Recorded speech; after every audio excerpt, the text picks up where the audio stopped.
Thank you, Andres. Thank you very much, Andres. One of the aspects, and Andres was very helpful in doing this, in following this through, one of the aspects of the work that NDN has done is to combine the knowledge of the Hispanic communities in the United States with the electoral trends and the impact that it's having in American national policy. And for a very long time, that is an ignored fact. And the reality is that the Republicans had a tremendous advantage on this, and progressives lagged. In this election, you saw an almost complete adoption of the sort of policies that NDN had put out to try to engage these communities. But engaging the communities also require you to have a deep understanding of what's happening.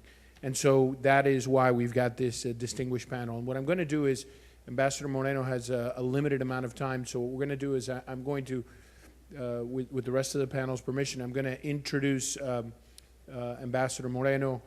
He's going to speak for a little while. We're going to open it to questions for about 15 minutes, and then we'll go through the rest of the program. But I want to discuss something that was fascinating.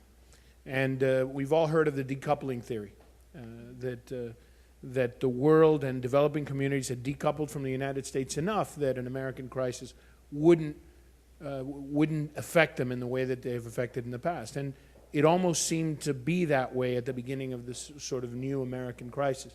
Nonetheless, the decoupling theory has been debunked, at least to some degree.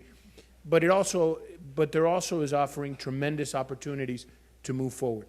And in fact, with some of the programs that Ambassador Moreno has put forward at the IDB to try to meet this crisis, as well as how other countries are reacting to this crisis, maybe parts of the decoupling theory are still very viable. But nonetheless, we'll discuss that and other issues as we go forward today.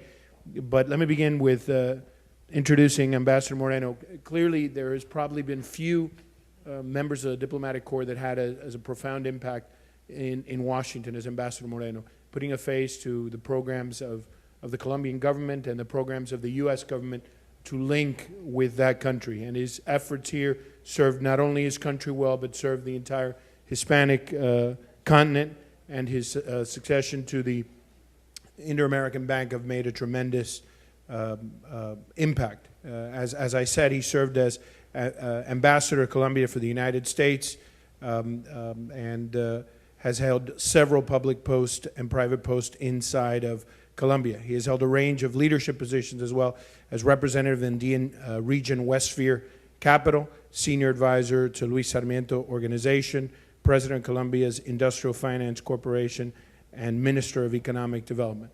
With that, I introduce you to one of the incredible figures in this great debate that we're having about Latin America and the United States integration, Ambassador Moreno. Thank you. Thank you, Joe.